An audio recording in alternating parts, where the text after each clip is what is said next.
अखण्डमण्डलाकारं व्याप्तं येन चराचरं तत्पदं दर्शितं येन तस्मै श्रीगुरुवे नमः। शङ्करं शङ्कराचार्यं केशवं बादरायणं शूद्रभाषकृतौ वन्ते भगवन्तौ पुनः पुनः। ईश्वरो गुरुरात्मेति मूर्तिभेदविभागिनी व्योमवद्यात्मदेहाय दक्षिणामूर्तये नमः। பவித்ர இந்திரயானி நதிக்கரையில் ஞானேஸ்வர் மகாராஜின் சமாதியின் அருகில் அமர்ந்து கொண்டு ஏக்நாத் மகாராஜ் எழுதிய ஏக்நாத் பாகவதம் என்ற நூலில் முதல் சாப்டரில் 92 ஸ்லோகங்கள் நிறைவடைந்து விட்ட நிலையில் 93வது ஸ்லோகத்தை இப்போது நாம் காண வேண்டும். கடந்த ஸ்லோகங்கள்ல தன்னுடைய குரு பிகினிங்ல இருந்து சொல்லணும் அப்படின்னா கணபதி, அதாவது தன் குருநாதனை கணபதியாக நினைத்து வழிபட்டது, பின்பு சரஸ்வதி தேவியாக வழிபட்டு அதன் பின்பு அனைத்து குருமார்களையும் சான்றோர்களையும் நினைத்து வழிபட்டு தன்னுடைய குருநாதனான ஜனார்தன மகாராஜை வழிபட்டு கொண்டு வருகின்ற அந்த வேளையிலே தானும் அவரும் எப்படி அத்வைதத்தில் இருந்து கொண்டு வணக்கத்தை செலுத்தி கொண்டிருக்கிறேன். வணங்குறதுன்றது நான் நார்மலா வணங்குறது கிடையாது, அவரோடு ஐக்கியப்பட்டு விட்டு அந்த ஐக்கிய பாவனையில் நான் அவரை வணங்கி கொண்டிருக்கின்றேன் என்ற விஷயத்த சொல்ல ட்ரை பண்ணார். அதன் வரிசையில அந்த ஐக்கிய பாவம் எப்படி அமைந்ததுங்கிறதே நிறைய ஸ்லோகங்கள்ல சொல்லி கடந்த 2 ஸ்லோகங்களாக ஐக்கிய பாவம் விட்டு விடாமலேயே ஆனால் துவைத பாவத்தில் எப்படி வணங்கி கொண்டிருக்கிறேன் அப்படிங்கிற விஷயத்த எக்ஸ்பிளைன் பண்ண ஆரம்பிச்சிருக்கார். ஸோ அதன் வரிசையில போன ஸ்லோகத்துல சிவனே சிவனை வழிபடுகின்றான், அத்தகைய நிலையில்தான் உண்மையாக பொருந்தும், அதுதான் உண்மையான வழிபடுதல்னு அர்த்தம், மற்றதெல்லாம் வழிபடுதலே கிடையாது அப்படிங்கிற ரேஞ்சுக்கு சொல்லியிருந்தார். அப்படி இல்லைன்னா அது வெறும் பேச்சுன்னு தான் சொல்லணும். உண்மையான ஆத்ம வழிபாடுன்னா அது ஒன்னஸ்ல இருந்து நீ டுவாலிட்டிக்கு வரணும். அப்ப டுவாலிட்டி இல்லாம வழிபாடு இல்லைன்னா கூட அந்த ஒன்னஸ் மிஸ் ஆகாம அது இருக்கணும் அப்படிங்கிற விஷயத்தை வலியுறுத்தி சொல்லப்பட்டது. அதை தொடர்ந்து இப்போது within this inseparable service of bliss, Narada sings and dances in joy. Shuka, Shanaka and all other great sages became true devotees through this very happiness. அதாவது அந்த ஒரு ஆனந்தம் இருக்கு இல்லையா, இதுக்கு போன ஸ்லோகத்துக்கு முந்தின ஸ்லோகம் என்ன சொல்லியிருந்தாருன்னா, இன்பத்தின் சுவை நிலையானது, அழியாதது மற்றும் புலன்களுக்கு எட்டாதது. எந்த சுவை? ஒன்னஸ் மிஸ் பண்ணாம டுவாலிட்டியில இருந்துகிட்டு நீ வழிபடுற இல்லையா, அதுல ஒரு கிக்கு கிடைக்கும். அது நார்மல் டுவாலிட்டியில உலக வாழ்க்கையில இருந்துகிட்டு கிடைக்கிற கிக்குன்னு நினைச்சிடாதே, அதை புலன் இன்பம்னு நினைச்சிடாதே, அதெல்லாம் நிலைக்காது. ஆனா இது பெர்மனண்டா இருக்கும். இன்பத்தின் சுவை நிலையானது, அழியாதது, புலன்களுக்கு எட்டாததுன்னு சொல்லியிருந்தார் இல்லையா. சோ அந்த சுகத்துலதான் யார் யார் இருந்திருக்காங்கன்னு எக்ஸாம்பிள் காட்டுறாரு. ஓகேவா? அதுக்கப்புறம் என்ன சொன்னாரு? உண்மையான வழிபாடு, உண்மையான பிளிஸ்ங்கிறது அந்த ஒன்னஸை மிஸ் பண்ணாம டுவாலிட்டியில இருந்தாதான் முடியும் அப்படிங்கிறத சொல்லிட்டு he is just giving some examples in this particular shloka. என்னன்னா அந்த மாதிரி, அதாவது ஒன்னஸை மிஸ் பண்ணாம ரெண்டா டுவாலிட்டியில இருந்து கொண்டு செய்கின்ற தொண்டு இருக்கு இல்லையா, அந்த சேவை இருக்கு இல்லையா, அந்த இதுல ஒரு எக்ஸ்ட்ரீம் பிளிஸ் இருக்கும், அது நிலையானது, அது புலன்களுக்கு எட்டாதுன்னு சொன்னோம் இல்லையா. அந்த பிளிஸ்ல யார் யார் இருந்திருக்காங்கன்ற ஒரு எக்ஸாம்பிள் கோட் மட்டும் இந்த ஸ்லோகத்துல காட்டியிருக்காரு அப்படின்னு எனக்கு தோணுது. ஸோ என்ன சொல்லியிருக்கார்? இந்த பிரிக்க முடியாத இன்பமான தொண்டில் அப்படின்னா, தொண்டுன்னு வரும்போதே டுவாலிட்டி இருந்தாகணும். தலைவன் இருக்கணும், சேவகன் இருக்கணும். தொண்டு அப்பதானே செய்ய முடியும். எனக்கு என்ன தொண்டு நான் செஞ்சுக்க முடியுமா? முடியாது. அப்ப டுவாலிட்டி இருக்கு. டுவாலிட்டி இருக்கா? இல்ல. ஏன் இல்ல? பிரிக்க முடியாதுன்னா ஒன்னஸ் ஃபீல இருந்து கொண்டே அந்த தொண்டு நடக்க போறது. அப்போ அந்த ஒன்னஸ் ஃபீல மிஸ் பண்ணாமலேயே இருக்குன்றதுனால பிரிக்க முடியாதுன்ற வார்த்தையை யூஸ் பண்ணிட்டாரு. சோ பிரிக்க முடியாதது ஆனால் பிரிந்தது போல் சும்மா நாச்சுக்கும் கல்பித வேதத்திலே தோற்றமளித்துக் கொண்டு, இப்படிதான் நீங்க புரிஞ்சுக்கணும். ஓகேவா? அப்ப பிரிக்க முடியாதது எப்படிப்பா தொண்டு பண்ணுச்சு அப்படின்னா, சும்மா நாச்சுக்கும், மாயைக்காக, விளையாட்டுக்காக அப்படின்னு எடுத்துக்கோங்க. இந்த பிரிக்க முடியாத இன்பமான தொண்டில் யார் யார் இருந்திருக்காங்க? நாரதர் மகிழ்ந்து பாடி ஆடுகிறார். ஸோ நாரதர் ஆடி பாடி மகிழ்ந்து டான்ஸ் ஆடுறது அப்படிங்கிறது நீங்க பஜன் பண்ணும்போது ஆடி பாடுறது மாதிரி இல்லைங்கிறார். நம்ம பாடி ஆடும்போது அந்த நேரத்துல மட்டும்தான் பிளஸ் இருக்கும். அதுக்கப்புறம் ஆடி முடிச்சதுக்கு அப்புறம் இன்னைக்கு காலையில நான் என்னம்மா பஜன் பண்ணி என்ஜாய் பண்ணேன் தெரியுமா அப்படின்னா இப்ப என்ஜாய் பண்ணலன்னு அர்த்தம் இன்டைரக்ட்லி. சரியா? பட் இந்த Narada who did this bliss with without missing the oneness feel. இப்போ மிஸ்ஸிங் அந்த ஒன்னஸ் ஃபீலை மிஸ் பண்ணாம பண்ணும்போது என்ன ஆகும் அப்படின்னா, ஆடி பாடும்போது ஒரு எக்ஸ்பிரஷனு, இப்ப ஆடி பாடாம இருக்கும்போது வேற ஒரு எக்ஸ்பிரஷனு. ஆனா பிளிஸ் கான்ஸ்டன்டா தான் இருக்கும், அது நிலையானதா இருக்கும். சரியா? ஸோ அந்த டிஃபரன்ஸை நீங்க கோட் பண்ண, அதை புரிஞ்சுக்கிறதுக்கு நீங்க ட்ரை பண்ணுங்க அப்படின்னு சொல்ல வரேன். சரியா? நெக்ஸ்ட் சுகர், சனகர் மற்றும் அனைத்து மகா முனிவர்களும் இந்த இன்பத்தின் மூலமே உண்மையான பக்தர்களாக மாறினர். சுகரை பத்தி நமக்கு நல்லாவே தெரியும். இஸ் அன் எக்ஸ்ட்ரீம்லி சன்னியாசி, வேற லெவல் சன்னியாசி என்று நாம் கேள்விப்பட்டிருக்கின்றோம். அவர் பெருசா டுவாலிட்டியில் இருந்த மாதிரியே தெரியல. அவர் ஏன் சுகரை காட்டியிருக்காரு அப்படின்னு எனக்கு புரியல. பட் இருந்தாலும் சுகரையும் காட்டியிருக்காரு. அப்படின்னா என்ன புரிஞ்சுக்கணும்னா, சுகர் எப்படி பியூர் அத்வைத ஞானத்துல இருந்தாரோ அப்படித்தான் நாரதரும் ஜனகனும் இருந்தான்னு சொல்ல வரதான் நம்ம எடுத்துக்கலாம். ஏன்னா அந்த மகாமுனிவர்கள் எல்லாமே ஒன்னஸ் ஃபீல் இருந்தாதான் என்ஜாய் பண்ணியிருக்காங்க. இப்போ மாயைக்குள்ளதானே சுகர் இருக்காரு. அந்த மாயைக்குள்ள சுகர் இருக்காரு அப்படிங்கிற அந்த ஆஸ்பெக்ட்ல இருந்து பார்க்கணும் அப்படின்னா அவரும் டுவாலிட்டியில இருக்காரு அப்படின்னு தான் நம்ம சொல்லணும். சரியா? அப்படி அந்த நாரதர் ஆடி பாடினார், ஈஸியா அவங்களுக்கு புரியுது. சுகர் அப்படிங்கிறவரும் அப்படித்தான் சந்தோஷமாக இருந்திருக்கிறார். இப்ப சுகரின் சந்தோஷம் பியூர் அத்வைத பிரம்மானந்த சந்தோஷம் அப்படிங்கிறது உங்களுக்கு புரியும். அதே சந்தோஷத்துல தான்டா நாரதர் இருந்தான். அண்ட் அப்கோர்ஸ் ஜனகா சொல்லவே வேணாம், ஒரு நாட்டின் மன்னனாக இருந்தவர். சரியா? கம்ப்ளீட் டுவாலிட்டியில இருந்தவர் யாருன்னா ஜனகர் அப்படின்னு சொல்லலாம். பட் அவரும் ஒன்னஸ் ஃபீலை மிஸ் பண்ணாம தான் இருந்தாரு. அதனால அவருடைய பிளிஸ்ங்கிறது கொஞ்சம் கூட குறையாம கான்ஸ்டன்டா தான் இருக்கு. ஸோ அந்த மாதிரி தான் நீங்க இந்த பெரிய மகா முனிவர்கள் எல்லாம் கூட டுவாலிட்டியில இருந்திருக்காங்கன்றதை நீங்க பாக்குறீங்க. ஒரு நாட்டின் மன்னனாக இருப்பவன் எப்படி அத்வைத பிரம்மானந்தத்தை அனுபவிக்க முடியும்? ஒரு டவுட் உங்களுக்கு வந்திருக்கலாம். பட் அந்த டவுட் வர வேண்டிய அவசியம் இல்லை. நாரதர் ஆடி பாடி டான்ஸ் ஆடி டுவாலிட்டியில இருக்காரு அப்படின்னா அவர் அத்வைதத்துல இருக்க முடியாதா அப்படின்னு டவுட் உங்களுக்கு வர வேணாம்.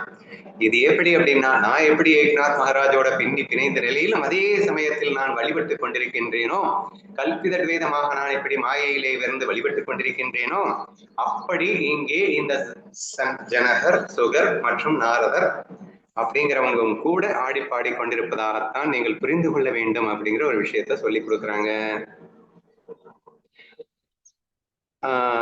அனைத்து மகாமுனிவர்களும் இந்த இன்பத்தின் மூலமே உண்மையான பக்தர்களாக மாறினர். அப்ப they are called to be உண்மையான பக்தா. ஏன்னா முதல் ஓவிலேயே சொல்லிட்டாரே, உண்மையான ஆத்ம வழிபாடு, இந்த சிவனை வழிபடுவதுதான் உண்மையாகவே பொருந்தும். இதெல்லாம் முதலே சொல்லிட்டாரு. இப்ப ஒன்னஸ் ஃபீல்ல இருந்து செஞ்சா மட்டும்தான் அது உண்மைன்னு சொல்லிட்டாரா இல்லையோ? அப்ப இங்க உண்மையான பக்தர்கள் அப்படின்னா கண்டிப்பா அவங்க ஒன்னஸ் ஃபீல்ல இருந்திருந்தா மட்டும்தானே உண்மையான பக்தர்களா இருந்திருக்க முடியும். So therefore they are called to be the உண்மையான பக்தா. இப்ப பக்தர்கள்னா ஒன்னஸ் ஃபீல்ல இருந்துட்டு நீ பக்தி பண்ணியிருந்தா மட்டும்தான் அது உண்மையான பக்தியை தவிர, மற்றபடி அதுக்காக ஒன்னஸ் ஃபீல் அடையிறதுக்காக நீங்க டுவாலிட்டியில இருந்து ஆரம்பத்துல பக்தி பண்ணீங்கன்னா அது தப்புன்னு கிடையாது. பட் பியூர் 100% பியூர்னு சொல்ல முடியாது இல்ல. ஏன்னா வழிபாடுங்கிறதே அந்த ஒன்னஸ் ஃபீல்ல இருந்து கொண்டு நீ வணக்கத்தை செலுத்தினாதான் அது பியூர் வணக்கம்னு சொல்லிட்டாரு. அப்ப 100% பியூரிட்டிங்கிறது ஒன்னஸ் ஃபீல்ல மட்டும்தான் வரும் என்பதை நிரூபிப்பதற்காக இந்த விஷயங்களே சொல்லியிருக்காங்க. ஸோ இது ஏன் நம்ம கிட்ட சொல்றாரு, இதுல இருந்து நான் என்ன புரிஞ்சுக்கணும், நான் என்ன தெரிஞ்சுக்கணும் அப்படிங்கிற அந்த ஆஸ்பெக்ட் குள்ள போனீங்க அப்படின்னா, you can also be like a bhakta. நீயும் உன் குருவோடு நீ ஐக்கியப்பட்டு விடு, சரணாகதி செய்து விடு.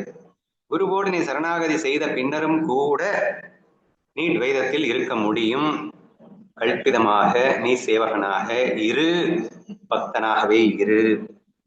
அதாவது ஒன்னஸுக்கு அவ்வளோ இம்பார்ட்டன்ஸ் கொடுத்துட்டேன் அப்படிங்கிறதுனால நீ பக்தனா இருக்க வேணாம் அப்படின்னு அவர் சொல்ல வரல.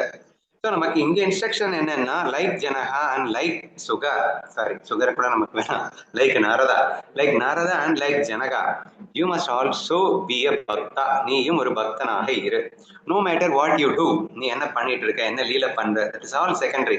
பட் ஸ்டில் அந்த பூரண சரணாகதியை நீ முதல்ல மிஸ் பண்ணாம அதுக்கப்புறம் நீ பக்தனாகவே இரு என்று நமக்கு அறிவுறுத்தப்படுவதற்காக இந்த ஸ்லோகத்தை நான் எடுத்துக்கொள்கிறேன். வேற எப்படி பார்க்கலாம்னு நீங்க சொல்லுங்க.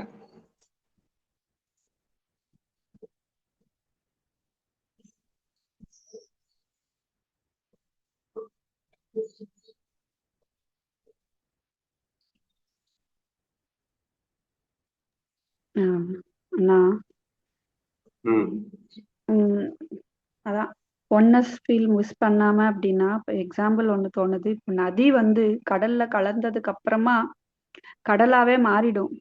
அதுக்கப்புறமா வந்து அந்த அலையா வந்து ஆடுறதுங்கிறது அது கடலே அப்படிங்கக்கூடிய அந்த உணர்வுல இருந்து தான் ஆடி பாடி மகிழுதே தவிர தன்னுடைய ஆனந்தத்தை மிஸ் பண்ணாத மாதிரி இங்க பக்தர்களா இருக்கக்கூடிய நாரதரும் சுகரும் அந்த சனத்குமாரர்களும் அந்த ஆனந்தத்துல இருந்துட்டே அதாவது அதுல கலந்தேதான் இருக்காங்க.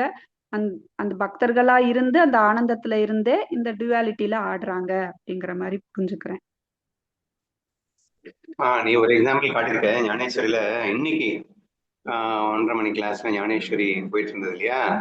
அதுல 2-3 எக்ஸாம்பிள் ஞான பக்தியை பத்தி தான் இன்னைக்கு ஃபுல்லாவே ரொம்ப டீட்டெயிலா ரொம்ப டெப்தா பார்த்தோம். ஸோ அதுல வந்து அந்த ஞான பக்தியை பத்தி பேசும்போது ஞான பக்தனுக்கு எக்ஸாம்பிள் கொடுக்கப்பட்டது. அப்கோர்ஸ் நீ சொன்னது ஒரு எக்ஸாம்பிள். நதி கடலில் கலந்த பின்னும் கூட அதன் பிரவாகம் ஓடிக்கொண்டே இருப்பது போல. நதி கடல் ஆயிடுச்சு அப்படின்னா, ஆனா அங்க பிரவாகம், கடலுக்கு என்ன பிரவாகம்? கடல் வந்து ஒரு தெப்ப மாதிரி தானே, அது ஓடாது. ஆனா நதி கடல்ல கலந்ததுக்கு அப்புறம் ஓடிக்கிட்டே இருக்கு, அதன் பிரவாகம் ஓடிக்கொண்டிருப்பது போல. இது வந்து ஞானேஸ்வரியில கொடுக்கப்பட்ட ஒரு எக்ஸாம்பிள். இன்னைக்கு நான் பார்த்ததுல 2-3 சூப்பர் எக்ஸாம்பிள், 2 எக்ஸாம்பிள் ஞாபகம் வருது. ஒண்ணு, ஒரு ஸ்படிகத்தை நீ தண்ணிக்குள்ள போட்டா அத கலந்திருக்கா கலக்கலையா? தண்ணிக்குள்ள ஸ்படிகத்தை போட்டேன்னா யூ கேனாட் ஐடென்டிஃபை ஸ்படிகம். ஏன்னா இதுவும் டிரான்ஸ்பேரண்ட் அதுவும் transparent, you cannot identify both are. ரெண்டுமே ஒன்னா தான் உனக்கு தெரியும், கண்ணுக்கே தெரியாதுன்னு கூட சொல்லலாம். ஆனா தடவி பார்த்து நீ அதை தனியா எடுக்க முடியும் அப்படிங்கிற மாதிரி ஒரு டிஃபரன்ஸ் காட்டினாரு. இன்னொன்னு என்ன காட்டினாருன்னா, ஆகாயமும் காற்றும் அப்படின்னு காட்டியிருந்தாரு. இந்த காற்று ஆகாயத்துல இருக்கு, இதை ரெண்டையும் எவ்வளவு பின்னி பிணைஞ்சிருக்கு. காற்று ஆகாயம் இருக்கிற எல்லா இடத்துலயும் காற்று இருக்கு, காற்று இருக்கிற எல்லா இடத்துலயும் ஆகாயம் இருக்கு. ஆனாலும் there is a difference. ஏன்னா காற்று இல்லாம ஆகாயம் இருக்க முடியும் அப்படிங்கிற ஒரு டிஃபரன்ஸ் இருக்கு. அப்படிங்கிற மாதிரி ஒரு மைல்டு டிஃபரன்ஸ வந்து அந்த கல்பித துவைதத்தில் ஒன்றாகவே இருந்தும் ஆனால் இரண்டாக இருக்கும் அப்படிங்கிறத புரிஞ்சுக்கிறதுக்காக வேற 2 எக்ஸாம்பிள் இன்னைக்கு நம்ம பார்த்திருந்தோம். அதையும் கூட எக்ஸாம்பிளா நீங்க எடுத்துக்கலாம். ஓகேண்ணா. We'll go to the 94th sloka now. When the tide rises in the ocean, it fills the shore and the estuaries alike.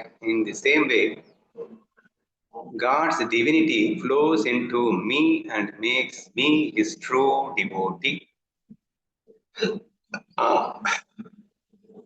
கடலில் அலை பொங்கும் போது அது கரை மற்றும் கழிமுகங்கள் அனைத்தையும் நிரப்புகிறது. அதே போல இறைவனின் தெய்வீகம் எனக்குள் புகுந்து என்னை அவரது உண்மையான பக்தனாக மாற்றுகிறது. கடல்ல அலை பொங்கும் போது என்ன நடக்கும்? கரைக்கு நீங்க கரையில நின்றுட்டு இருக்கீங்கன்னு வச்சுக்கோங்களேன், அலை வராம இருக்கும்போது உங்க காலு கீழே அங்க தண்ணி இருக்குது. ஆனா ஒரு பெரிய அலை வரும்போது பாத்தீங்கன்னா நீங்க நின்றுற இடத்தையும் தாண்டி தண்ணி போய்கிட்டே இருக்கு. அந்த கரை கடந்து போகின்ற ஒரு நிலையை காண்பீர்கள் பெரிய அலையாக வரும்போது, அல்லது அலை பொங்கும் போது அப்படின்னு இங்கே காட்டியிருக்காங்க. கழிமுகங்கள் அப்படிங்கிறது வேற ஒண்ணும் இல்லை, நதிகள் எல்லாம் கடலிலே சங்கமிக்கின்ற அந்த இடத்திற்கு கழிமுகங்கள் அப்படின்னு பேர். ஆக்சுவலா நதி வந்து கடல்ல கலக்குது இல்லையா, அப்ப நதியில இருக்கிற தண்ணி கடல்ல போய் விழுது இல்லையா. ஆனா கடல் பொங்கும் போது என்ன ஆகும்னா கடல் தண்ணி கழிமுகங்களை நிரப்புகிறது. என்ன இது, என்ன அழகான எக்ஸாம்பிள் பாருங்களேன். அதாவது கழிமுகங்கள்னு என்னமோ நினைச்சிடாதீங்க. அதாவது நதிகள் கடலிலே கலக்கின்ற இடம், சங்கமம் அப்படின்னு வச்சுக்கோங்களேன் இல்லைன்னா, அந்த இடத்துக்கு வந்து கழிமுகங்கள் அப்படின்னு பேரு. ஓகேவா? ஏன்னா நிறைய நதிகள் வந்து கடல்ல கலக்கும். அப்போ அந்த ஒவ்வொரு நதியும் ஒவ்வொரு கடல்ல கலக்கிறதுக்கும் கழிமுகம் அப்படின்னு பேரு. இப்ப நிறைய நதிகள் கலக்கும் போது கழிமுகங்கள் அப்படின்னு சொல்லலாம். இப்ப கடல் மட்டும் ஜம்முன்னு பொங்குச்சு அப்படின்னு வச்சுக்கோங்களேன், இந்த கழிமுகங்களை எது நிரப்பும் அப்படின்னா கடல் நிரப்பும். என்ன ஆச்சரியம்! நதிகள் உள்ள நீர் கடலை நிரப்பும் என்பது ஆச்சரியம் இல்லை, ஏன்னா இதுல இருந்து தண்ணி அங்க போயிட்டு இருக்கு அப்படின்னு சொல்லி. ஆனா கழிமுகங்களில் இருக்கின்ற தண்ணி கடலின் தண்ணி கழிமுகங்களை நிரப்புகிறது என்ற ஒரு வேடிக்கையான விந்தையான விஷயத்தை இங்க எக்ஸாம்பிளா போட்டு காட்டியிருக்காரு. இப்ப இது ஏன் காட்டினாரு அப்படின்னா, இறைவனின் தெய்வீகம் தான் எனக்குள் புகுந்து என்னை அவரது உண்மையான பக்தனாக மாற்றி இருக்கிறதுன்னு சொல்லியிருக்காரு. சரியா? இதை சொல்றதுக்கு அந்த அற்புதமான ஒரு எக்ஸாம்பிள். சரி, ஃபர்ஸ்ட் எக்ஸாம்பிள் நல்லா புரிஞ்சுப்போம். இப்போ பக்தன் நான் நானா ஆகலையாம், சரணாகதி நானா பண்ணலையாம், நான் போய் கடல்ல விழலையாம், கடல் என்கிட்ட விழுந்து என்ன தன்னோட சேர்த்துக்கிச்சான். என்ன அழகா இருக்கு பாருங்களேன், யோசிச்சு பாருங்க. இப்போ என் குரு இருக்கார், என்னுடைய கண்ணன் இருக்கான், இறைவன் இருக்கான் அப்படின்னா, நான் போய் சரணாகதி செய்து நான் அவரிடத்தில் கலந்து விட்டேன் அப்படின்னு அவர் சொல்லல. மாறாக கடலே பொங்கி என்னை நிரப்பியது. இறைவனின் தெய்வீகம் எனக்குள் புகுந்து என்னை அவரது உண்மையான பக்தனாக மாற்றுகிறது. அப்போ இந்த சரணாகதி, இந்த ஒன்னஸ் ஃபீல் அப்படிங்கிறது என்னுடைய சாமர்த்தியம் அல்ல. நான் போய் அவரை ஒட்டிக்கிட்டு நான் ஒன்னஸ் ஆனேன்னு நான் சொல்ல மாட்டேன். அப்ப நதி போய் கடல்ல விழுந்துச்சுன்னு நதி சொல்லிக்காது.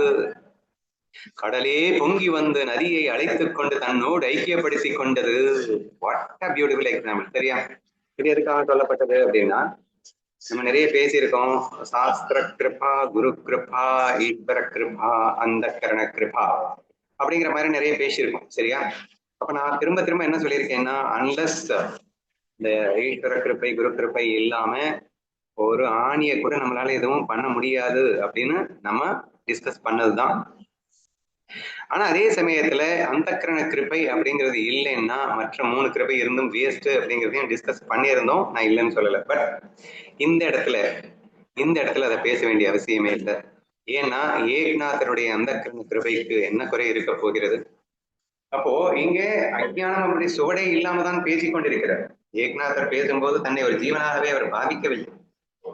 சோ முழுமையான அத்வைத கிரந்தத்தில் இருந்து கொண்டு, முழுமையான அத்வைத பாவத்தில் இருந்து கொண்டு ஏக்நாதன் எழுதும் போது அஜ்ஞானம் என்ற பேச்சிற்கு அங்கே இடம் இருக்க முடியாது. அப்படின்னு அர்த்தம், அந்த கரண கிருபை அப்படிங்கிறது ஆல்ரெடி ஃபில் ஆயிடுச்சு, அதனால அதை பேச வேண்டிய அவசியம் இல்லை. அப்ப வேற என்ன? அப்போ முழுமையான அந்த 3 கிருபைகள் தான் என்னை பக்தனாக்கியது அப்படின்னு தான் நம்ம ஃபீல் பண்ணுவோம். சோ இங்க நல்லா புரிஞ்சுக்கோங்க, யார் நீங்க ஒரு ஞானத்தை அடைஞ்சாலும் சரி, ஆட்டோமேட்டிக்லி உங்களுடைய ஃபீல் பார்ட் என்னவா இருக்கும்னா, ஈஸ்வரன் கிருபையும் குரு கிருபையும் இல்லாமல் போயிருந்தால் என் கதி அதோ கதி ஆயிருக்குமே, சாஸ்திர கிருபை சோ இவைகள் அல்லவோ என்னை கரையேற்றின, இந்த ஃபீல் தான் 100% வரும். சரியா? அந்த கரண கிருபை யாருக்கு சொல்றோம் அப்படின்னா, ஞானமே அடையாதவங்களுக்கு சொல்லிட்டு இருக்கோம். அப்ப ஞானம் அடையாததற்கு இந்த கிருபை இல்லைன்னு அர்த்தம்னு எடுத்துக்க கூடாதுன்றதுக்காக சொன்னது. சரியா? ஆனா ஞானம் அடைந்தவர்களிடம் நீங்க யாரை போய் கேட்டாலும் அவர்கள் யூனிஃபார்மா, யுனானிமஸா அவர்கள் ஒரே பதிலைத்தான் சொல்வார்கள். அது இந்த இறைவனின் கருணையாலேயே நான் சரணாகதி அடைந்தேன், ஒன்னஸாக மாறினேன், ஞானியானேன், பிரம்மமானேன். சோ இது எல்லாமே என்னுடைய கிருபை அல்ல, அது ஈஸ்வரனின் கிருபையே என்பதை ஆணித்தரமாக எல்லோரும் ஒப்புக்கொள்வார்கள் அல்லவா? சோ அதை இங்கே சொல்ல நினைக்கிறார் அப்படின்னு புரிஞ்சுக்கோங்க. ஸோ இப்போ நான் ஒன்னஸ் ஃபீலுக்கு வந்துட்டேன், ஒன்னஸ் ஃபீல்ல இருந்து கொண்டு நான் துவைத பாவத்திலையும் இருக்கேன். பட் இது எல்லா சாமர்த்தியமும் என்னுடையது அல்ல, முழுக்க முழுக்க என் இறைவனுடையதே என்று சொல்ல நினைக்கிறார். அதை சொல்ல நினைத்து அற்புதமான எக்ஸாம்பிளும் சொல்லியிருக்கார். நதி போய் கடலில் கலந்து விட்டு நடந்து விட்டேன் என்று சொல்லும் சாமர்த்தியம் இங்கே எதுவும் இல்லை. கடலே பொங்கி அந்த அலையை தன்னுள் சேர்த்து கொண்டு ஒன்னஸாக மாற்றி இங்கே நானும் அவரும் ஒன்றானோம் அப்படிங்கிற ஒரு அற்புதமான பாவத்தை இங்கே வெளிப்படுத்தி இருக்கிறார். படிச்சவங்களுக்கு புரியும். கடலின் அலை பொங்கும் போது அதை கரை மற்றும் கலிமுகங்கள் அனைத்தையும் நிரப்புகிறது அல்லவா? அதே போல இறைவனின் தெய்வீகம்தான் எனக்குள்ளே புகுந்து என்னை அவரது உண்மையான பக்தனாக மாற்றியது. தெளிவா புரிஞ்சிச்சா? இன்னைக்கு மத்தியானம் ஈஸ்வரன் இருக்கின்றானா அப்படின்னு ஒரு கேள்வியை கேட்டு நம்ம டிஃப்ரெண்டா டிஸ்கஸ் பண்ணது உங்களுக்கு ஞாபகம் இருக்கும் அப்படின்னு நினைக்கிறேன். சோ அதுல என்ன சொல்லியிருந்தேன்னா, இறைவனுக்கு அன்பு இருக்கா அப்படின்ற மாதிரி ஒரு கொஸ்டின் எல்லாம் கேட்டிருந்தேன். நீங்க கூட திணறிட்டு இருந்தீங்கன்னு வச்சுக்கோங்களேன். இறைவனின் தெய்வீகம் தான் அன்பு, இறைவனின் அன்பு தான் எனக்குள்ளே புகுந்தது, என்னை அவரது உண்மையான மாற்றியதே அந்த இறைவனின் பக்தி தான். இதை எப்படி ப்ரூவ் பண்ணோம்? உனக்குள் அந்தரியாமியாக இருந்து கொண்டு ஒவ்வொரு கணமும் நீ எப்படி அவனிடம் ஐக்கியப்படுவதற்கு தேவையான சூழல்களை மாற்றி மாற்றி அமைத்து இப்படியெல்லாம் அவன் உனக்காக அனுட்சணமும் அன்பு காட்டி கொண்டிருந்தானே, அவனை மறக்கலாமா அப்படின்னு சொன்னோம். எப்படி அப்படின்னா, இங்கே எல்லாமே சிஸ்டமா இருக்கலாம். இது பிளே கிரவுண்ட் பிளே பண்ணிட்டான். ஐ மீன் இறைவன் ஈஸ்வர சைதன்யத்தை பத்தி நம்ம பேசும்போது அது பேசிக் பிளாட்ஃபார்ம் தானேங்க. 84 லட்சத்தை உருவாக்கிடுச்சு, நினைச்சதெல்லாம் அது ஆட்டம், அவ்வளவுதானேங்க. அப்படி இல்லைங்க.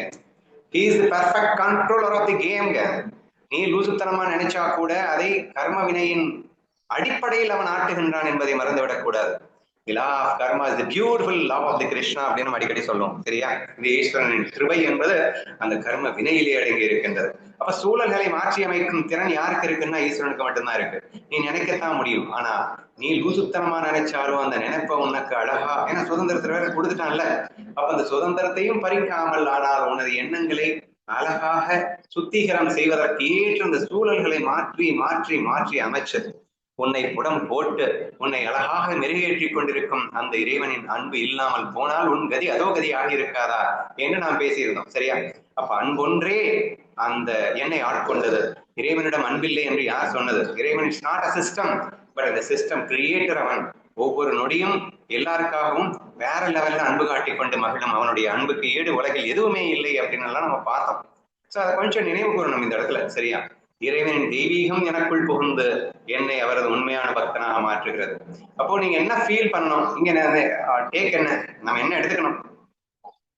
எனக்குள்ளே அந்தரியாமியாக ஈஸ்வரா நீயே இருக்கின்றாயா. ஒரு கணமும் நான் லூசுத்தனமாக எண்ணினாலும் அதையெல்லாம் அழகாக மெருகேற்றி எனக்கு நல்ல எண்ணங்களை உதிக்கும் பொருட்டு அற்புதமாக எனக்கு சூழல்களை அமைத்துக் கொடுக்கின்றாயா. என்னை ஒரு கணமும் உன்னோடு ஐக்கியப்படுத்திக் கொள்வதற்காகவே துடித்துக் கொண்டிருக்கின்றாயா. உன் அன்பு பொங்கி என்னை உன்னோடு அழைத்துக் கொள்ள நீயே ஓடோடி வருகின்றாயா. நான் நதியாக தூரத்தில் நின்று கொண்டிருந்தாலும் கூட நீயே பொங்கி வந்து என்னை உன்னோடு அழைத்துக் கொள்ள நினைக்கின்றாயா. கண்ணா ஈஸ்வரா உன்னை என்றும் மறவேனடா. இந்த ஃபீலை டெவலப் பண்ணணும் அப்படிங்கிறதான் நம்ம எடுத்துக்க வேண்டிய முக்கியமான டேக். சரியா? நம்ம எடுத்துக்க வேண்டிய முக்கியமான கிராஸ்பிங் பாயிண்ட் அப்படின்னு சொல்றாரு. சரியா? சோ இது இந்த ஸ்லோகத்தில் நாம் எடுத்துக்கொள்ளணும். ஏன்னா இறைவனின் அன்பு மறக்க முடியாதது, மறுக்க முடியாதது, கரை காணாதது. அந்த அன்புதான் உன்னை கரையேற்ற முடியும். அந்த அன்புதான் உன்னை ஞானியாக்கவும் முடியும். நீ உன்னுடைய சாமர்த்தியத்தால ஒரு மண்ணாங்கட்டியும் செய்ய முடியாது என்று இறைவனின் மகத்துவம் இங்கே மிக அழகாக கொடுக்கப்பட்டதாக நான் காண்கின்றேன்.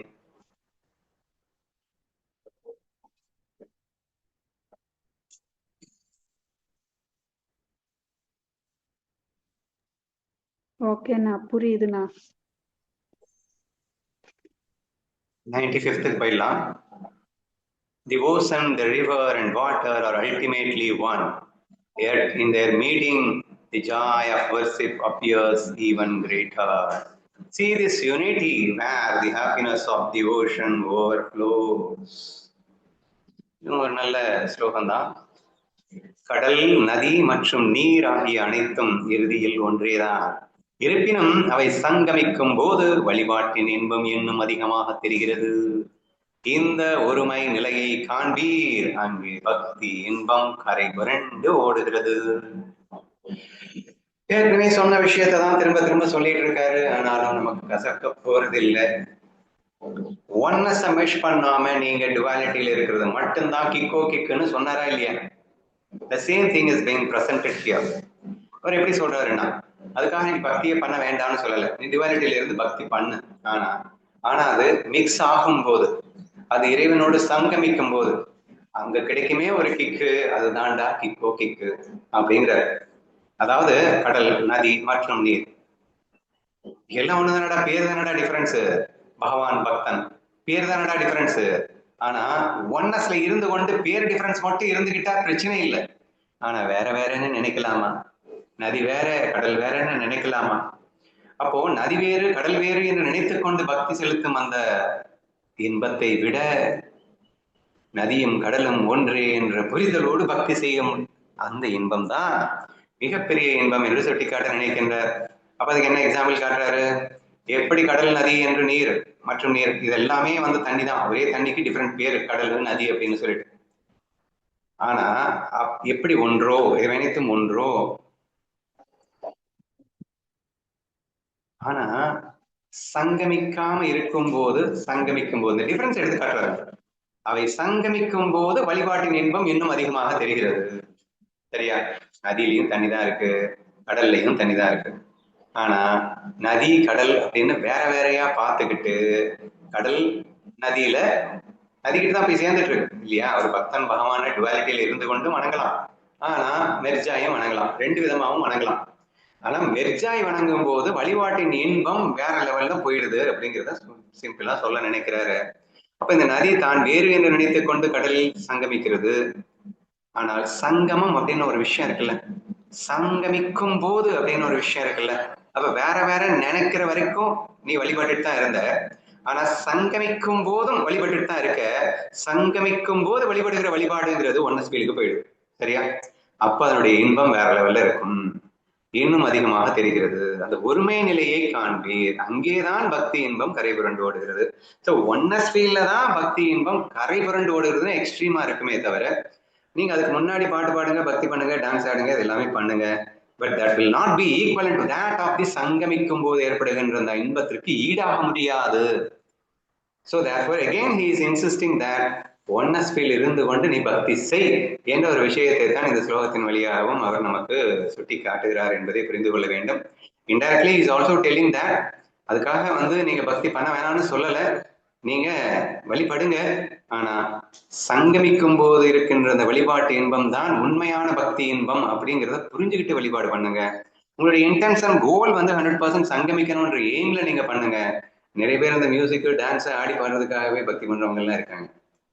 பஜன் பண்ணா அவ்வளவு சந்தோஷமா இருக்கும். என்ன மியூசிக், என்ன டான்ஸ், என்னடா அது மியூசிக் டான்ஸ் என்ஜாய் பண்ண போனிய, சங்கமிக்கணும்டா. இன்டென்ஷன், மோட்டிவ் என்னவா இருக்கணும்? நான் இறைவனோடு சங்கமிக்க வேண்டும் என்ற அந்த மோட்டிவ் பியூரா இருக்கணும். அது இல்லாம நல்லா பொழுது போகும்ல, எங்கடா போற, ஏய் அங்க பஜன் பண்ணாங்க போமா, செம்மையா பொழுது போகும், செம்மையா டான்ஸ் மியூசிக் பார்த்தீங்கன்னா வேற லெவல்ல பிச்சுக்கிட்டு போகும், வாடா நல்லா பொழுது போகும். தட் இஸ் நாட் தி கேஸுங்க. நீங்க பொழுது போகிறதுக்காக போய் பஜன் பண்ணக்கூடாதுங்க. இல்ல போனா நல்லா ஜாலியா இருக்கும் அப்படிங்கிறதுக்காக பஜன் பண்ணக்கூடாதுங்க. என் கண்ணனோட நான் ஐக்கியம் ஆகணுங்கிற நோக்கம் ரொம்ப பியூரிஃபைடா இருக்கணும். அப்படிங்கிற நோக்கத்துல நீங்க பஜன் பண்றீங்களா அப்படிங்கிறத நீங்க என்ஷூர் பண்ணிக்கணும். பக்தி பண்றீங்களா அப்படிங்கிறத என்ஷூர் பண்ணிக்கணும். சோ அதுல மட்டும்தான் ட்ரூ பிளிஸ் இருக்கும் அப்படிங்கிறத இன்டைரக்டா சுட்டி காட்டி இருக்கின்றார் இந்த ஸ்லோகத்தின் வழியாக. சோ தேர்ஃபோர் நாமளும் அப்படியே செய்வோம். ஓகேவா? ஓகேண்ணா. நீங்க எல்லாரும் அப்படிதான் பண்ணிட்டு இருக்கீங்களா?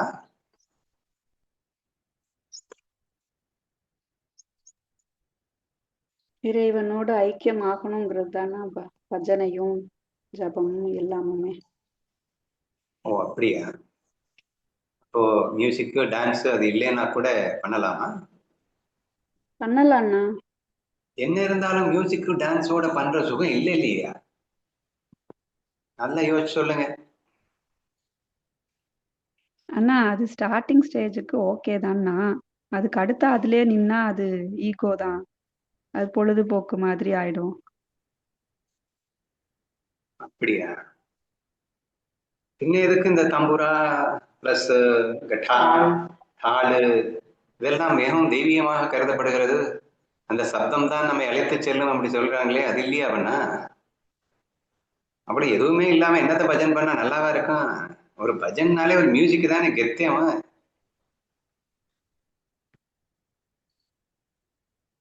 நீ எங்கேயாவது கேட்டிருக்கியா ஒரு மியூசிக்கும் இல்லாம ஒரு மேலதாளமும் இல்லாம பஜன் பண்ணத?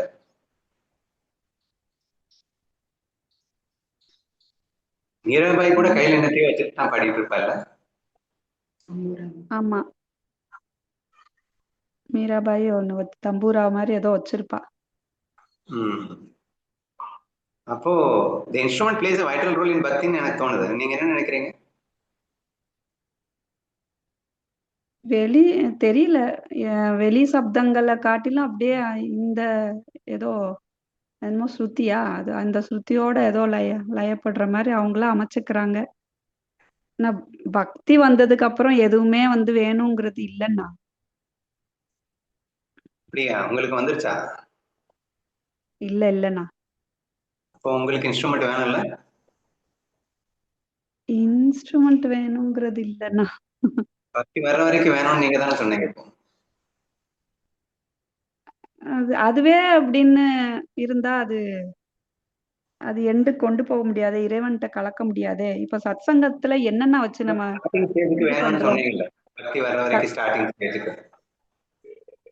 அது ஓகேண்ணா. இப்போ நம்ம சத்சங்கத்துல என்ன வாசிச்சுட்டு நம்ம அனுபவிக்கிறோம்? இப்ப பிரம்மத்தை அனுபவிச்சுட்டு தானே இருக்கோம். அதனால ஸ்டார்டிங் ஸ்டேஜ் கூட வேணாம்னு சொல்றீங்களா? இல்ல இல்ல, ஸ்டார்டிங்க்கு வந்து தேவைதான். ஓ ஸ்டார்டிங் அப்போ ஸ்டேஜுக்கு இப்போ இப்போ வந்து என்ன சித்த சுத்திக்கு அது வேணும்னா கொஞ்சம் அந்த பக்தி, அந்த அந்த கண்ணனை அனுபவிக்கும் போது அந்த பாட்டுல கொஞ்சம் ஏதோ லயப்படும் மனசு. இப்ப யோகாபியாசம் பண்றோம்னா, பிராணாயாமம் பண்றோம்னா, அந்த மூச்சு ஸ்டாப் ஆகுற அந்த நிலை அப்படிங்கிறது ஒண்ணு வருது இல்லையா? அதுக்கு தானே யோகாபியாசம் பண்றோம் ஸ்டார்டிங்ல. அப்புறம் அதுவே வேணும்னு நினைக்கிறது இல்லையே. சும்மா உட்கார்ந்தாலும் கூட போதும் அப்படிங்கும்போது கிருஷ்ணா ஃபீல நினைச்சிட்டு கூட உட்கார்றோம் இல்லையா? அந்த இந்த இதுக்கு அது ஸ்டார்டிங் தேவை அப்படிங்கிற மாதிரி எனக்கு தோணுது. ஓகே. ஸோ பிகினர்ஸ் லைக் உங்களை மாதிரி ஆட்களுக்கு தேவைன்னு சொல்றீங்க, ரொம்ப அட்வான்ஸ்க்கு போகும்போது தேவையில்லைன்னு சொல்றீங்க, அப்படித்தானே? ஆமா. சரி, சந்தோஷம். எனக்கு என்ன தோணுதுன்னு சொல்லிடுறேன். Actually whether you have the music or you don't have the music, that doesn't matter for the God. நீ இறைவனை வணங்கும் போது நீ மியூசிக்கோட வணங்குறியா இல்ல மியூசிக் இல்லாம வணங்குறியான்னு இறைவன் பார்க்கறது இல்லைங்க.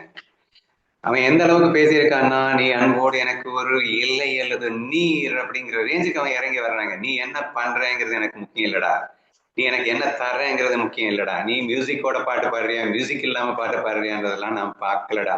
After all I just seeing your love அப்படிங்கிறதான் கண்ணனுடைய கான்செப்ட். சரியா? ஸோ தேர்ஃபோர் நான் என்ன சொல்லியிருக்கேன் அப்படின்னா, the motive is important, intention is important அப்படிங்கிற ஒரு விஷயத்த நான் அழுத்தி சொன்னேன். சரியா? நீ மியூசிக்கை வச்சு பாடுவியோ வைக்காம பாடுவியோ, இல்ல நீ சொன்ன மாதிரி ஸ்டார்டிங் ஸ்டேஜ்ல எங்களுக்கு மியூசிக்கோட இருந்தாதான் எங்களுக்கு வந்து மோட்டிவ் வரும் அப்படின்னு சொன்னா வேணா வச்சுக்கோ. பட் மோட்டிவை கிரியேட் பண்றதுக்கு ஒண்ணு வேணும்ன்ற அவசியம் இல்லைங்கிறது என்னுடைய கருத்து. கண்ணனுடைய அன்பை நீ உருகுவதற்கு ஒரு மியூசிக் வந்து கண்ணனுடைய அன்பை உருக போகுதா என்ன? ஒரு ஜடப்பொருள் வந்து உனக்கு கண்ணனுடைய அன்பை காட்ட போறதா என்ன? ஒரு ரிதம் வந்து ஒரு லயம் வந்து உனக்கு கண்ணனுடைய அன்பை காட்ட போறதா என்ன? இல்ல எல்லா ரிதமும் எல்லா லயமும் உனக்கு வந்தா கூட கண்ணனுடைய அன்பு நீயா புரிஞ்சுக்கிட்டாதான் உண்டு. அந்த பாடல்கள்ல அந்த மியூசிக்ல கண்ணனுடைய அன்பை பத்தி வர்ணிச்சு சொல்லியிருக்கலாம்ப்பா. ஆனா அந்த வர்ணனையினுடைய உள்ளர்த்தத்தை புரிந்து கொண்டு அந்த அன்போடு நீ கரைந்தால் மட்டும்தான் உண்டு. அதை மியூசிக்கோடு நீ கரையணும்னு அவசியம் இல்லை. மியூசிக் இல்லாமலும் கரையலாம். கண்ணன் கதைகளை கேட்டே கரையலாம். கண்ணனுடைய வாழ்க்கையை புரிஞ்சுக்கும் போதே கரையலாம். இல்லை நீ சொன்ன மாதிரி ஞான சத்சங்க கேட்கும் போதே கரையலாம். So it doesn't matter that the music is compulsory even for a beginners அப்படின்னு சொல்றேன். What is more important அப்படின்னா your intention is more important, your motive towards God is more important. இறைவனை நான் வந்து அனுபவிக்க வேண்டும் என்ற அவா இருக்கு இல்லையா, that is more important அப்படிங்கிறத மட்டும் நான் சொல்ல நினைக்கின்றேன். ஓகேவா? மஞ்சுநாத் அந்த இதுல அவனோட ஸ்டோரியில அவன் வந்து கல்லை தூக்கி சிவன் மேல போடும் போது கூட சிவனுக்கு வந்து ஹாப்பியா ஃபீல் பண்ணுவாங்க, ஏன்னா அவனோட லவ்வ பாக்குறதுனால.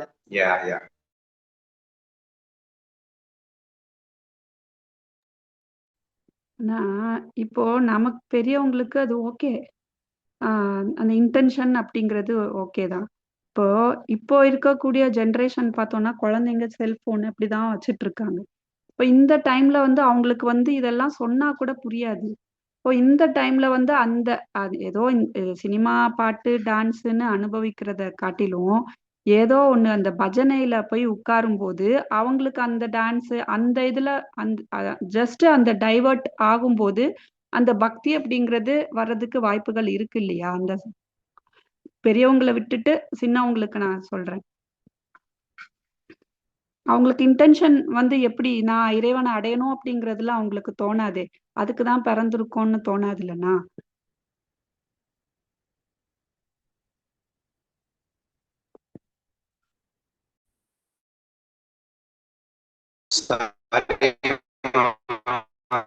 ஸோ இடையில டிலே ஆயிடுச்சு. அண்ணா நான் கேட்ட கொஸ்டின் கொஞ்சம் இருங்க, ஷேர் பண்ணிடுறேன் ஸ்கிரீனை. கேட்கல. இல்லண்ணா பெரியவங்க இவங்க மஞ்சுநாத் பத்தி பேசிட்டு இருந்தாங்க ஒரு படத்தை, அது உங்களுக்கு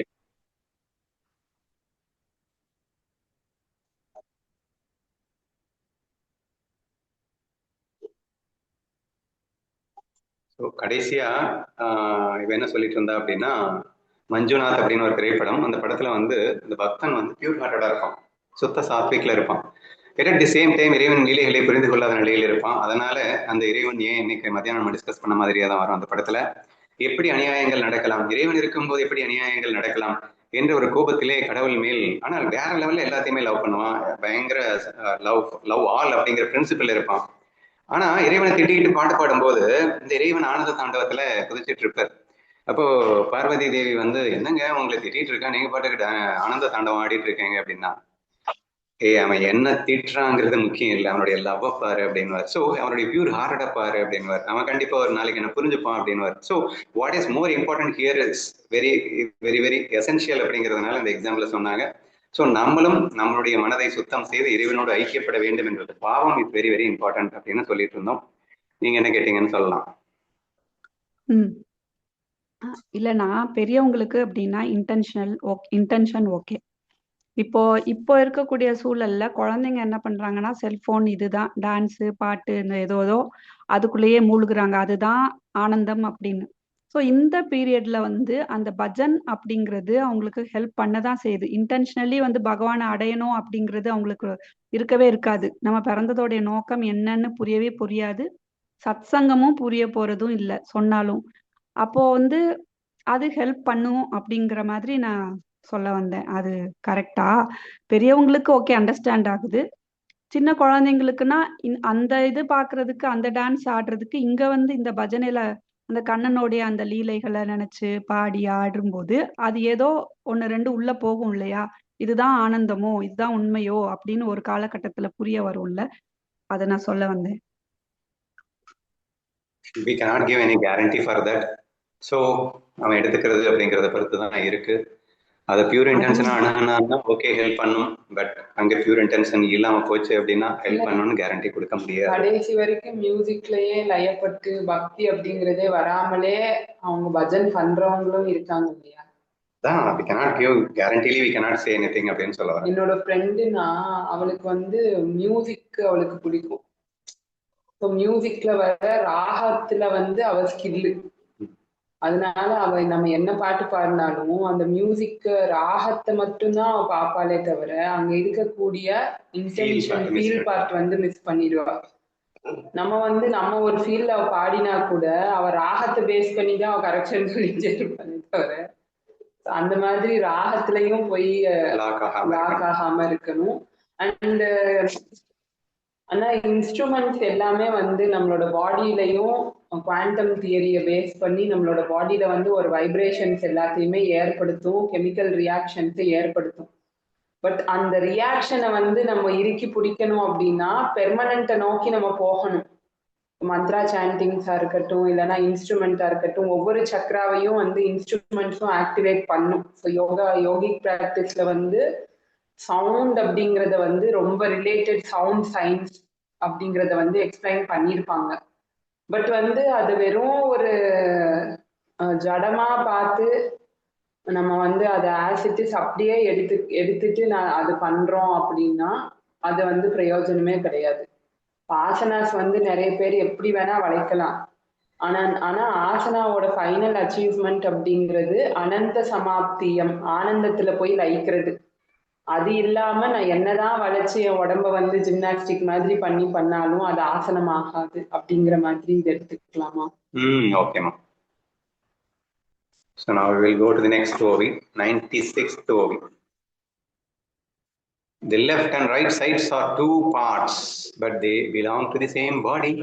Similarly, the division of God and the devotee is but a dual appearance within a single divine reality. என்ன அருமையான ஒரு ஸ்லோகம் பாருங்க. இடது மற்றும் வலது பக்கங்கள் 2 பாகங்களாக இருக்கலாம், ஆனால் அவை ஒரே உடலுக்கு சொந்தமானவை.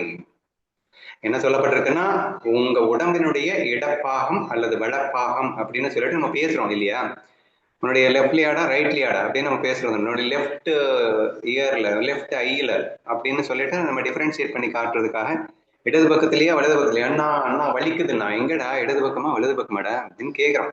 So even though you are a single body, that body we are dividing into two, இடது பக்கம் வலது பக்கம் அப்படின்னு 2ஆ பிரிக்கிறோம்.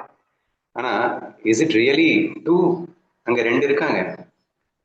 ஒரே பாடியில இடது பக்கம் வலது பக்கம்னு நீங்க பேசிட்டேன்றதுக்காக அது 2 பாடி ஆயிடுமாங்க அல்லது 2 ஆயிடுமாங்க? அட ஒரே பாடி தான்டா, ஜஸ்ட் இடது வலதுன்னு சும்மா நாச்சுக்கணும் பேசுறோம் என்று தானே நம்ம சொல்லுவோம்.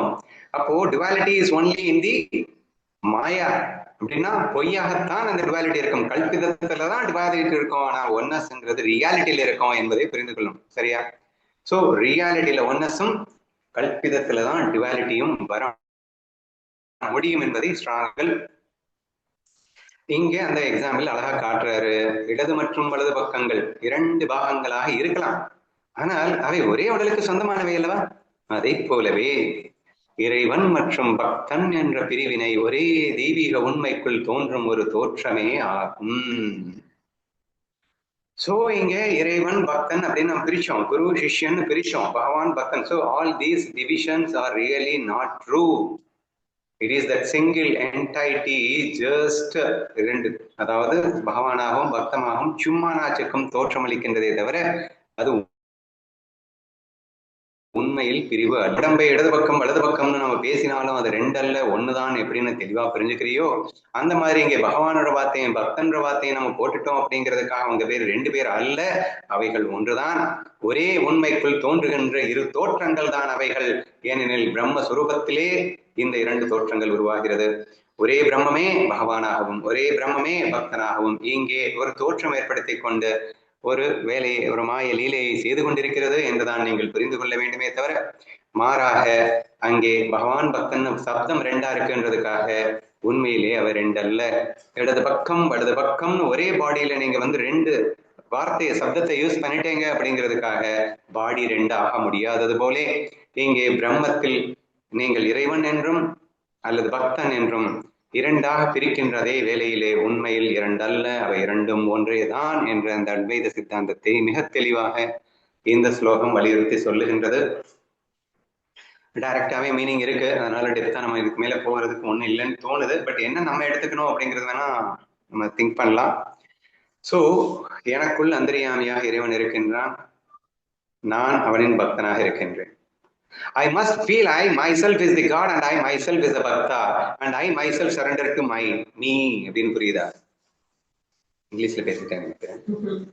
அதாவது பிரம்ம சைதன்யத்துல இருந்து பேசும்போது நான் அடிக்கடி பேசியிருக்கேன், நானே பிரம்மம், நானே ஈஸ்வரன், நானே ஜீவன் அப்படின்னு சொல்லிட்டு நம்ம பேசுவோம்ல.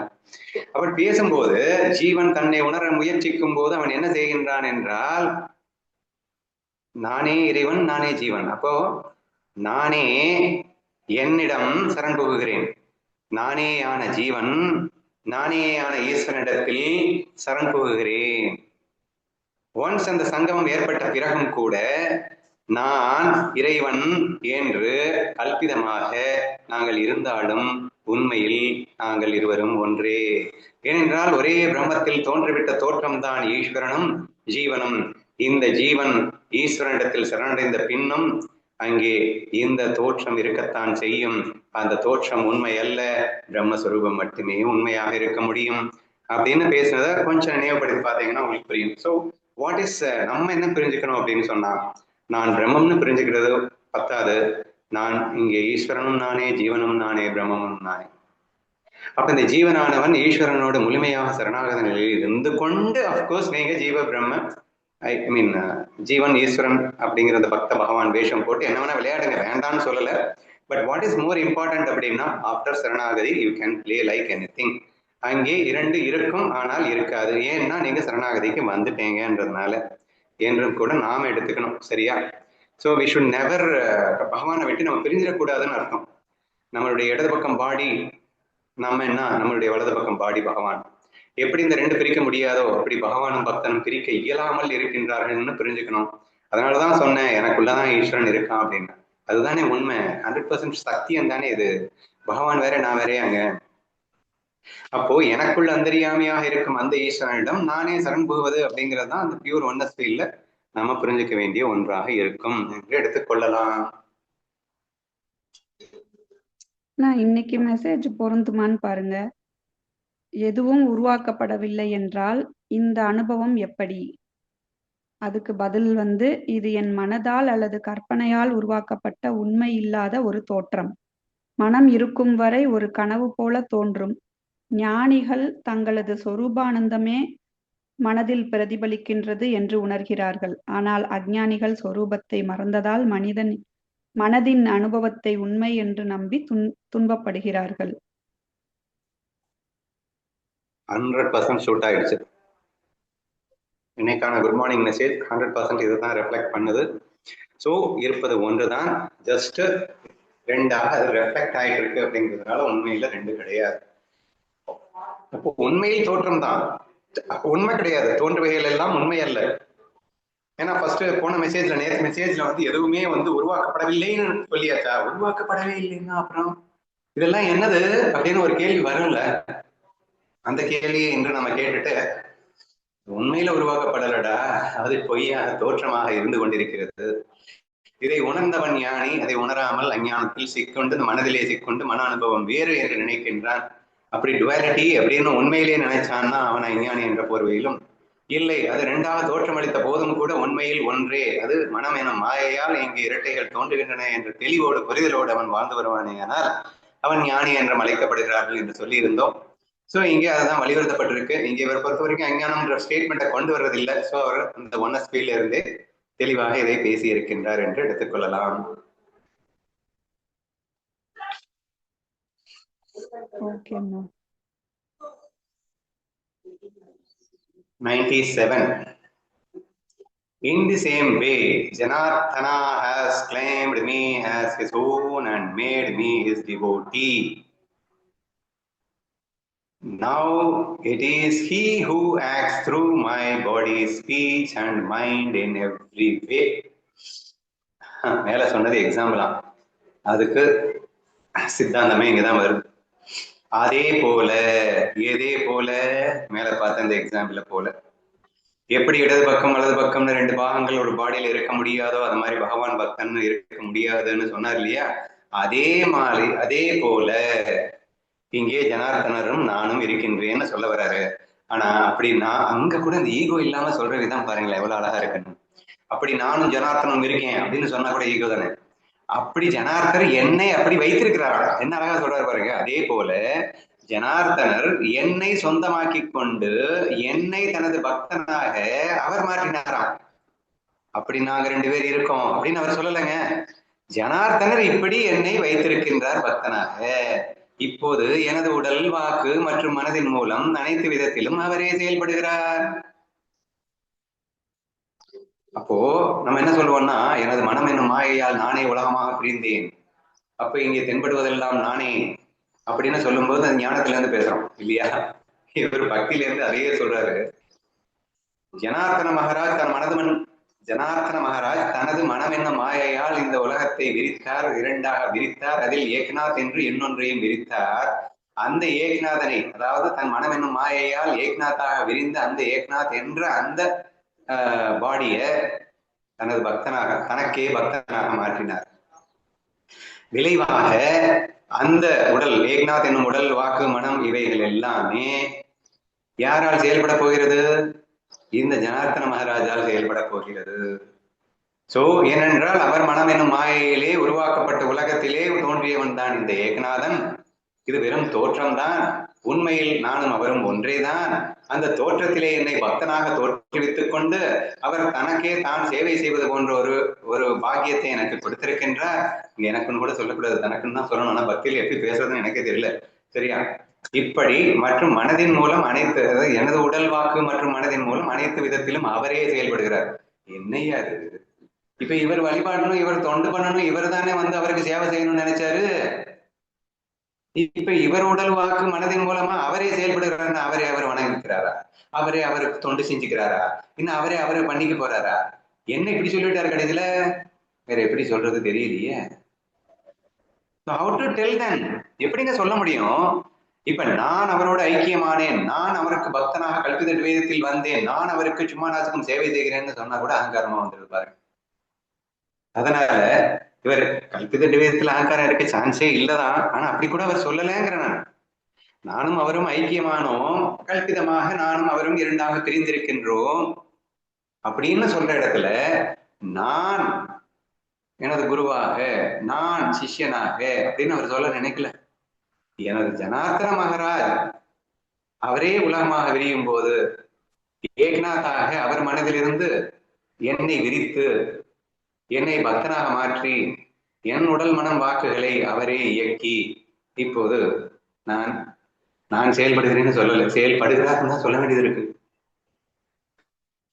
எந்த அளவுக்கு இது பக்தியா துவைதமா அப்படின்னு எப்படி நீங்க சொல்லணும்னு சொல்லு யோசிச்சு பாருங்க. என்ன சொல்லியிருக்கு? ஜனார்த்தனர் என்னை சொந்தமாக்கி கொண்டு என்னை தனது பக்தனாக மாற்றி எனது உடல் வாக்கு மற்றும் மனதின் மூலம் அனைத்து விதத்திலும் அவரே செயல்படுகிறாருன்னா இங்க டுவாலிட்டி இருக்கா இல்லையா நீங்களே சொல்லுங்க. டுவாலிட்டி இருக்கிற மாதிரி அது வேஷத்துலதான் இருக்கே தவிர இல்ல ரியலா சொல்ல போனா கண்டிப்பா இல்ல. ஆனா இருக்கணும்னு காட்டுறதுக்காக நமக்கு இப்படி எல்லாம் காட்டியிருக்காரு அப்படிங்கிற மாதிரிதான் நமக்கு சொல்ல தோணுது இல்லையா? சோ எந்த அளவுக்கு அந்த அத்வைத பக்தி இருக்கும் என்பதைத்தான் நம்ம இதை புரிஞ்சுக்கணும். இப்போ ஒன்னஸ் ஃபீல் அப்படிங்கிறது எக்ஸ்ட்ரீம்லி இம்பார்ட்டன்ட். ஆனாலும் கல்பித துவைதம் இருக்கும். அவர்கள் இரண்டாகவும் இருந்து சேவை செய்து கொண்டுதான் இருப்பார்கள். எல்லளவு கூட ஈகோ இருக்கிறதுக்கு சான்ஸ் இல்லை. ஏன்னா இந்த உடல் வாக்கு மனதின் மூலம் அனைத்து விதத்திலும் அவரே செயல்படுகிறாருன்னா அப்படி என்னத்தை ஈகோ வரும்? இப்ப நான் தொண்டு செய்யறது கூட நான் எங்க தொண்டாற்ற முடியும்? அவரே தான் அவருக்கு தொண்டாற்றி இருக்க முடியும். என்னாலெல்லாம் அவருக்கு தொண்டு செய்ய முடியாதுன்ற ரேஞ்சுக்கு போயிடுச்சு இல்ல. நீங்க தொண்டு செய்யறதுல கூட நான்கிறது இல்ல, நான் அடியேனுக்கும் அடியேனாக இருக்கிறேன் அப்படின்னு கூட சொல்ல முடியாது. அங்குல கூட நான் இருக்குல்ல. நான் பகவானுக்கு அடியேனுக்கும் அடியேன், நீதான் அடியேனா இருக்க, அப்ப அவர் வேறையா? அப்ப அவர் வேறன்னு சொல்லும் போதே டுவாலிட்டி வந்துருச்சு அப்படின்னா அங்க ஈகோ தொத்திக்கிச்சு அப்படிங்கிற ரேஞ்சுக்கு வருது. நானுக்கே வேல்யூ கொடுக்காம பேசணும் அப்படிங்கிறதுக்காக இங்கே நான் என்னுடைய உலகத்தில் என்னை ஜனார்த்தனை குருவாக வைத்து நான் அவரிடம் சரண் புகுகின்றேன்னு சொல்லாம ஜனார்த்தனர் தன்னுடைய மனம் என மாயால் உலகமாக விரிந்து அதில் ஏகநாதர் என்ற ஒரு பக்தனை உருவாக்கி தன்னை பக்தனாக மாற்றி அவர் உடல் வடம் வாக்கு மனதின் மூலமாக அவர் அவருக்கே சேவை செய்கிறார் அப்படிங்கிற மாதிரி அருமையாக சொல்லி முடித்திருக்கிறார் இந்த ஸ்லோகத்திலே. இன்னொன்னு மட்டும் பார்ப்போம். இப்போ ஒரிஜினல் கான்சியஸ ஜனார்த்தன மகாராஜா எடுத்துக்கிட்டாலும் அந்த சித்தாபாஸ் இருக்கிறது ஜனார்த்தன மகாராஜ். அந்த உடல் மனம் புத்தியா இருக்கக்கூடியவர் ஜனார்த்தன மகாராஜ் அப்படின்னாலும் கூட அந்த ஒரிஜினலா இருக்கக்கூடிய அந்த ஜனார்த்தன மகாராஜோடைய அந்த பிரதிபலிப்பு தான் இந்த சித்தாபாஸ் அப்படிங்கும் போது இங்க ஜனார்த்தன மகாராஜ் அப்படின்னு சொல்ல முடியாது. ஸோ அந்த அந்த ஜனார்தன மகாராஜோடைய பிரதிபலிப்பு தான் இந்த ஏக்நாத் மகாராஜ் அப்படின்னா இங்க வேஷத்துக்காக தான் இங்க அந்த டுயாலிட்டி இருக்கே தவிர இருக்கிறது ஜனார்த்தன மகாராஜ் மட்டும்தான். அது தவிர வேற ஒன்றும் இல்லை. அவரே தான் இங்க உடல் மனம் புத்தியாகவும் ஆக்டிவேட் ஆகுறாரு. ஸோ ரெண்டுமே ஜனார்த்தன மகாராஜ் தான் அப்படின்னு புரிஞ்சுக்கிறேன். ஒண்ணு அத்வைதத்துல. இப்போ சரணாகதியில அப்படின்னா இப்போ காவோபாவும் ஏக்நாத்தரும் எடுத்துக்கிட்டோம்னா காவோபாவோடைய அந்த சரணாகதி ஆன மாத்திரத்திலே ஒன்ன சாயாச்சு. இங்க இவர் எந்த எஃபோர்ட்டும் போட வேண்டிய அவசியமே இல்லை. அங்க கலந்துகிட்டதுக்கு அப்புறமா இங்க ஏக்நாத் மகாராஜ் தான் இங்க காவோபா வழியா அந்த உடல் மனம் புத்தியா அந்த எழுதுறது ஏக்நாத்தி பாகவதமோ ஏதோ எழுதுறாரு அப்படின்னா அங்க நடக்கிறதுங்கிறது ஏக்நாத்தர் தான் இங்க நடத்துறாதே தவிர காவோபா கிடையவே கிடையாது. ஸோ அந்த மாதிரி ஐக்கியம் ஆறுது அப்படிங்கிற மாதிரி புரிஞ்சுக்கிறேன். தப்பொன்னும் இல்லை. இதுல இந்த ஈஸ்வரன் ஜீவன் சொல்லும் போது ஈஸ்வர சைதன்யமே இங்கே 84 லட்சம் உயிரினங்களாக உருமாறியது அப்படின்னு சொன்னோம். இதுல முக்குணங்களை படைத்து அதற்கு சுதந்திரம் கொடுத்ததுன்னு நம்ம சொன்னோம் இல்லையா? அதை சுதந்திரம் கொடுத்து விட்டு அந்த சுதந்திரத்தை கொடுத்ததுக்கு அப்புறம் அந்த முக்குண கலவையில அது என்ன குணமா விரும்புதோ அந்த குணத்துல இருந்து அதை திங்க் பண்ணும். அந்த திங்கிங் ஏற்ற மாதிரி ஈஸ்வரன் ஆட்டுவான். இது ஜென்ரலி கான்செப்ட், சரியா? பட் இங்க that is not the concept. ஏன் அது கான்செப்ட் இல்லை அப்படின்னு சொன்னா இங்கே சுதந்திரம் கொடுத்தாரு யாரு? ஜனார்த்தனனே வச்சுக்கோங்க. ஈஸ்வரனை இந்த இடத்துல ஜனார்த்தனா வச்சுக்கோ, சரியா? இப்போ அந்த ஈஸ்வரன் என்ன பண்றாரு? ஜனார்த்தனன் என்ன பண்றாருன்னா ஒட்டுமொத்த உலகமாக அவரே பிரிகிறார். 84 லட்சம் உயிரினங்களாக பிரிகிறார். பிரிகிறதுல இந்த ஏக்நாத் அப்படிங்கிறதையும் ஒரு ஜீவனாக அவர் உருமாற்றுகிறார். உருமாற்றும் போது இந்த ஏக்நாத் மட்டும் என்ன பண்ணிடுச்சு அப்படின்னா, ஐயா எனக்கு இந்த சுதந்திரம் கொடுத்துட்டு நீ இஷ்டத்துக்கு எந்த குணத்துல வேணா நீ திங்க் பண்ணி நீ விளையாடு, நான் உன்னை ஆட்டுறேன், இந்த வேலைக்கு நான் வரல என்று இந்த ஏக்நாத் என்ன சொல்லிடுச்சு அப்படின்னா ஜனார்த்தனன் கிட்ட, இங்க பாரு, நான் உன்னிடமே பூர்ணமாக ஐக்கியமாகி சரணாகத நிலையில் தான் இருப்பேன். எனக்கு உடல் மனம் புத்தி என்று எனக்கு ஒண்ணு கொடுத்திருந்தாலும் எனக்கு சர்வ சுதந்திரம் கொடுத்திருந்தாலும் அதை நான் உன்னிடத்திலேயே அர்ப்பணம் செய்து விடுகின்றேன், அதை நீயே வச்சுக்கோ என்று இந்த ஏகநாதர் கொடுத்துட்டாராம், சரியா? அப்ப என்னங்க ஆகும்? இந்த சரணாகதியுடைய இந்த பக்தனை பற்றி நான் அடிக்கடி பேசிட்டு இருக்கேன். இப்ப பேசும்போதெல்லாம் என்ன சொல்ல வேண்டாம், the moment when you completely surrender to God, அப்போ ஆட்டோமேட்டிக்கலி உன்னுடைய உடல் மனம் புத்தி இயங்கும். ஆனா அது ஆட்டோமேட்டிக்கா இயங்கும். நான் செய்கிறேன் என்ற பாவம் இல்லாமல் இயங்கும். நீ அழகா சாட்சியா நின்று வேடிக்கை பார்க்கக்கூடிய ஒரு நிலைமையில இருப்ப என்றெல்லாம் நான் பேசி இருக்கிறோம் இல்லையா? அதை கூட நீங்க இந்த இடத்துல எடுத்துக்கலாம். சரியா? இப்ப ஜனார்த்தனன் இந்த உலகமாக விரியும் போது, ஏகநாத்தாக விரியும் போது மட்டும் ஒரு ஸ்பெஷாலிட்டி என்னன்னா பக்தனாக மாற்றினார். அவர் பக்தனாக இல்லைன்னு சொல்லியிருந்தாருன்னா என்ன ஆகும்? அந்த மனசு எப்படி நினைக்குதோ அதுக்கு ஏத்த மாதிரி ஆற்றவனா மட்டும் இறைவன் இருந்திருப்பான். ஆனா இப்ப பக்தனா மாற்றியதுனால என்ன ஆச்சு? உடலும் மனசும் புத்தியும் எல்லாமே அவருக்கு சொந்தமாயிடுச்சு. அப்ப அவர் தான் இயக்கணும், நான் எப்படி இயங்க போறேன்? நான் திங்கு கூட பண்ண போறது இல்லை. என்ன எப்படி ஆட்டணும்னு நினைக்கிறாரோ ஆட்டிக்கிட்டு போகட்டும் என்ற ஒரு நிலைக்கு அந்த பக்தன் வருகின்றான் என்பதைத்தான் இங்கே நீங்கள் புரிந்து கொள்ள வேண்டும் அப்படின்னு நினைக்கிறேன். ஓகேவா? ஓகேண்ணா.